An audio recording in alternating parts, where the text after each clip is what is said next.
just we do it. It's our Racine County Staying Safe program from the Racine County Traffic Safety Commission. I want to thank Tom Knitter for putting this together for us, and he does a good job. And today, Sgt Mike Trongeau. Did I say it right, Mike? You got a little close. I want to hear every word you have to say. That's close there.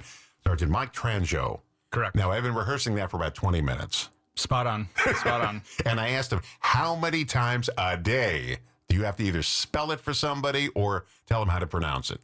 I've lost track at this point in my life, but it's pretty it's into pretty the common. It's into the 7 digits already. How many times? We don't do that anymore. So how long? You're with Caledonia PD. That is correct. How long you been there? Coming up on 12 years. 12 years. What made you?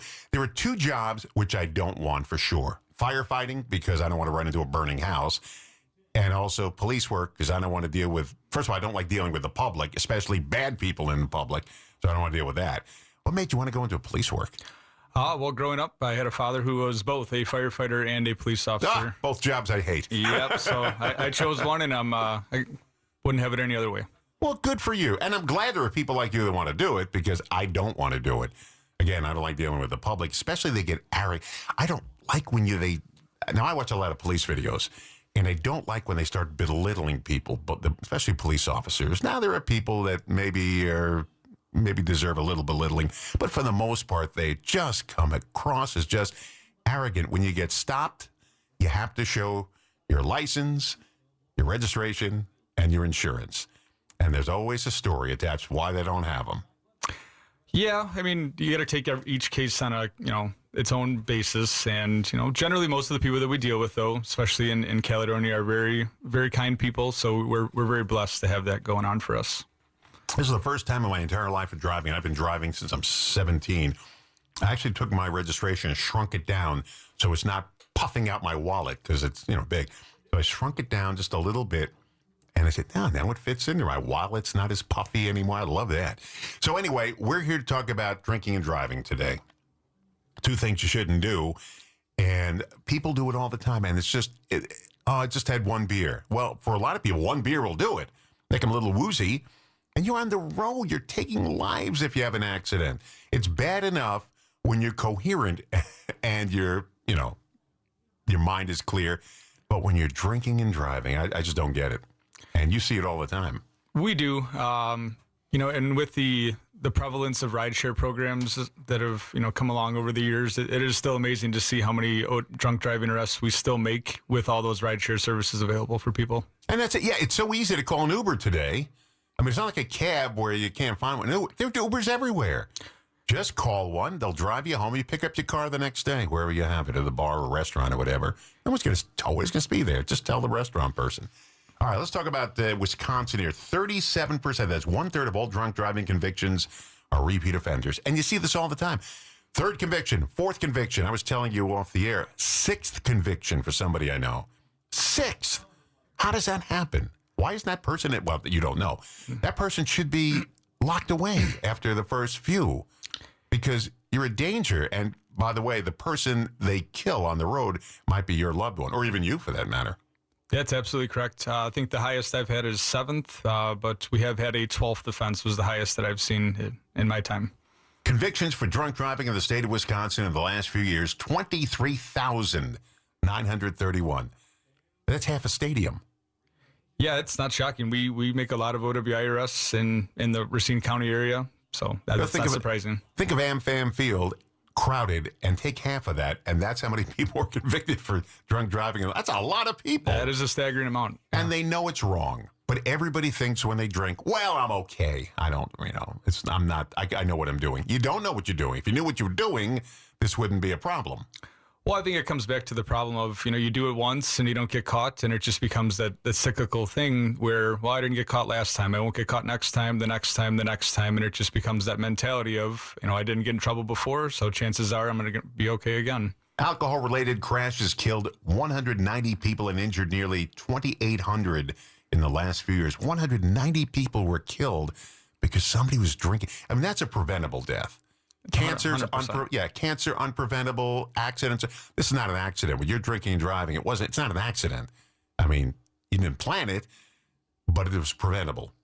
They're 100% preventable. Yeah. 33.7% of all fatal crashes are alcohol related. That means out of every 3 crashes. 1 was due to drunk driving. Whoa.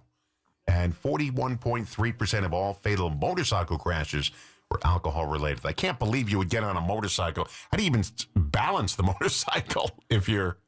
I imagine not well. We do see a lot of those in the warmer months, though. And let me just remind everybody, we're looking at the poster for December. It's available online at Racine County. If you go to Google, it's the best way to do it. Racine County /staying safe. Racine County staying safe. Just put that into Google, and you'll see all the posters. Click on them that we've been doing for the last year or so, actually 2 years, and they're all there, including the one this month. But here's the biggest thing: when you sober up, it's going to be a decision you regret for the rest of your life. Because once you kill somebody, it's prison, and it may be just a few years, maybe life. Who knows? It's up to the judge and jury. It is. Even, the incidents that don't involve injury to somebody else. I mean, just the monetary amount that somebody is out after an OWI conviction, it is a pretty staggering number, and I can't imagine anybody would want to repeat that process again, but some still do. And we say this over and over. Once you're arrested, you lose your license and you're fined. Repeat drunk drivers face imprisonment. If you hurt or kill someone in the crash, you could face serious charges like negligent homicide or operating while intoxicated. That's OWI, causing injury. And I've seen so many of these cases. You see them in the news, you see them on these reality shows. The person's crying, I'm so sorry. The sorries aren't going to bring back their loved ones. And sometimes you might wipe out an entire family. And these head-on crashes where you just cross the line and you kill them all. I mean, you can stuff your sorries in a sack. It doesn't matter anymore. Yeah, most of these things, yes, like you mentioned, they're good people. They just make very bad decisions that have just dire consequences for the rest of their lives. They didn't set out to hurt anybody. They set out to have a good time. And one bad decision led to the rest of their life just being in turmoil. And bars can not serve you if they feel you're a little tipsy. They do reserve that right, correct. Yeah, they could stop serving you. And then it starts another thing, because when you're drunk, you get belligerent and you start trouble. Here's something I never understood. You get thrown off the airplanes if you're drunk. Yet they serve alcohol at the airports, and when you get on the plane, you can drink. It doesn't make sense. If you don't want people to, stop serving them alcohol in the airport before they get on the plane, and stop, because that's the only place you can get it, because you can't bring it past security. Yep. And so they have these bars, and you can drink, then you get on the plane, and they throw you off because you were drinking. Stop serving alcohol at the airport, and stop serving alcohol when you get on the plane. So...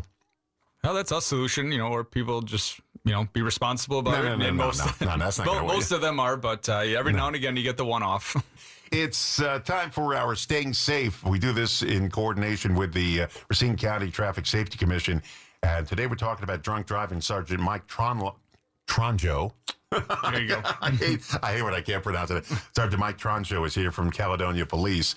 And we're talking about drunk driving, obviously. Just a quick review here.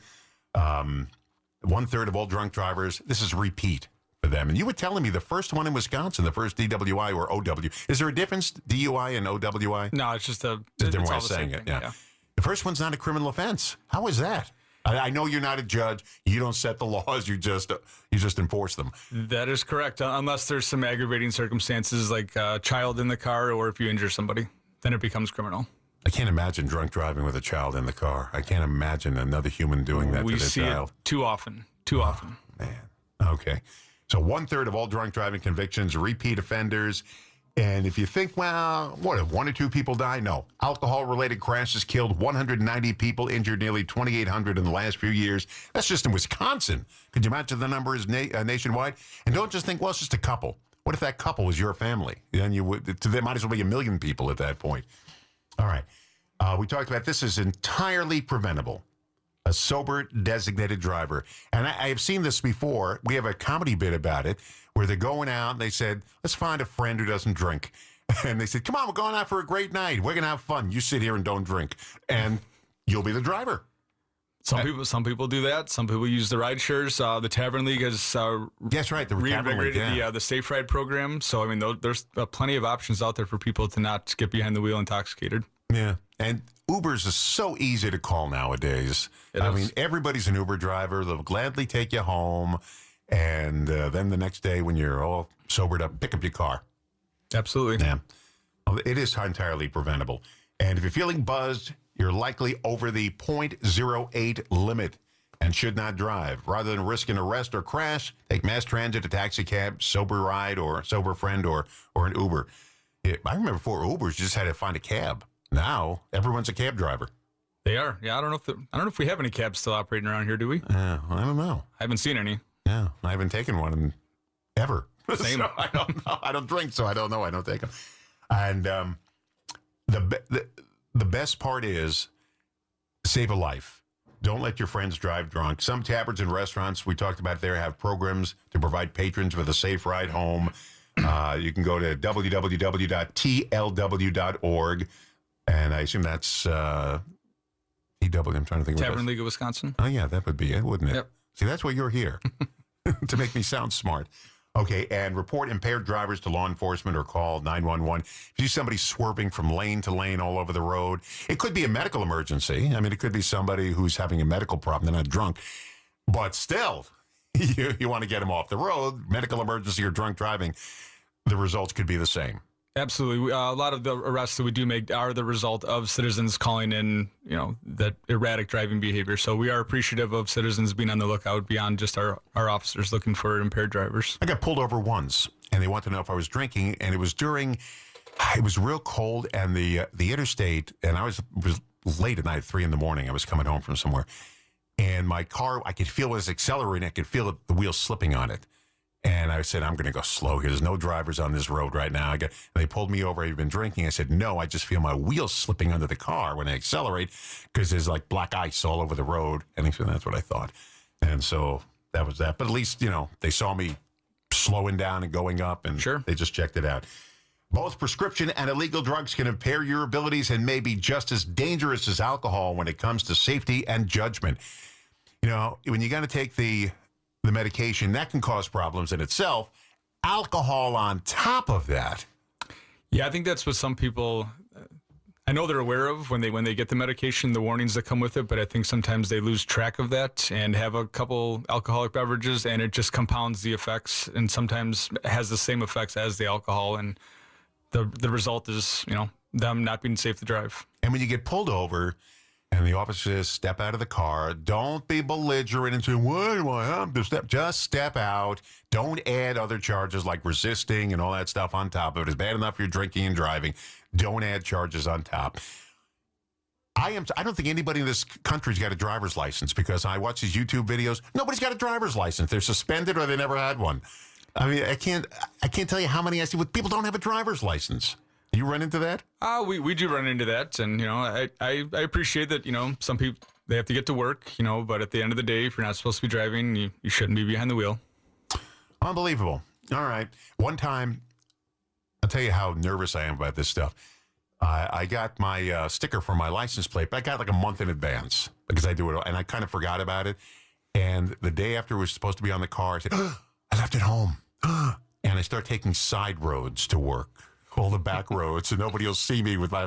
I said, "Gee whiz, what do I do if they find that?" I just forgot to do it because I got it a month in advance. So anyway, and this is a good month to bring this up because there's holiday parties, people are drinking, and if you're the host at a holiday party, I don't know, are they responsible for serving you alcohol? I know bars could be, but I don't know how that works in Wisconsin. I couldn't really speak on that. There could be some civil implications, but legally, I don't know what kind of trouble they'd be in. And you're not a lawyer.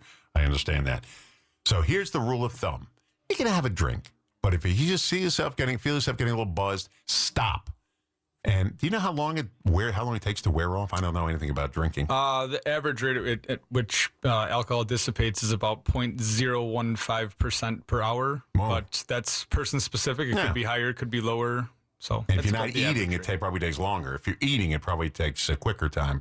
Without food in your stomach, the alcohol effects are felt a lot quicker because your body doesn't have any food to kind of interrupt the process. So, much quicker onset of effects. We can scream from the highest mountaintop, don't drink and drive, and it doesn't matter because people will still do it because just the way the humans are. We think, oh, that's no problem for me. I can take care of this.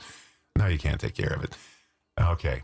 This is from the Racine County Traffic Safety Commission. Tom Knitter, thank you much for setting this up every month. Sgt Mike Trongeau. Yes. See, now I finally got it when you read it.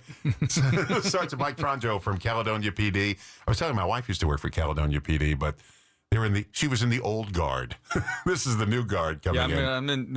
I'm in about the mid guard right now. We've got a very young department, much like many agencies across the state and the country for that matter. But yeah, we've very young officers. Someday they're going to say, Sergeant Mike Trongeau. Yeah, I remember him. The old guy? Yeah. I remember. Someday I will be that guy. He's not there. And I think he's at the home now. Thank you, Sergeant, for coming in. Thanks for having me. And please be careful out there. There's a lot of nuts on the road, and there's a lot of people that you walk up to a car, you never know what's going to happen.